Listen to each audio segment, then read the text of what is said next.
త్రాటకం చేస్తున్నంతసేపు మనస్సు నిలబడాలి. మనస్సు కదిలిందా కనురెప్పలు మూతబడతాయి. త్రాటకంలో కనురెప్పలు కొట్టకుండా ఉంచడం ముఖ్యం. కళ్ళు మండుతాయి, కళ్ళంట నీరు ధారగా కారుతుంది. అయినా చేయాలి. అతి కష్టంగా ఉంటుంది. చేయగా కళ్ళు త్రాటక బిందువును చూడ్డానికి అలవాటు పడుతుంది. ఇది 21 రోజులు పట్టు విడవకుండా రోజుకి 30 నిమిషాల నుండి గంట సమయం చేస్తే ఏకాగ్రత పెరుగుతుంది.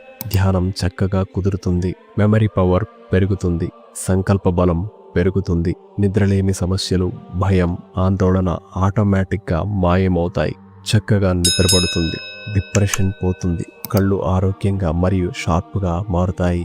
కళ్ళు నిటారుగా నిలబెట్టడం వల్ల మీరు చూసే చూపుకి ఎదుటి వ్యక్తి మీ కళ్ళల్లోకి అంత ఫోకస్డ్గా చూడలేరు. అంత షార్ప్గా కళ్ళు మారుతాయి. ముఖంలో తేజస్సు కనిపించాలంటే కళ్ళల్లో మెరుపు ఉండాలి. అది ఒక్క త్రాటకం వల్లనే సాధ్యమవుతుంది. మనసు చాలా ప్రశాంతంగా ఉంటుంది.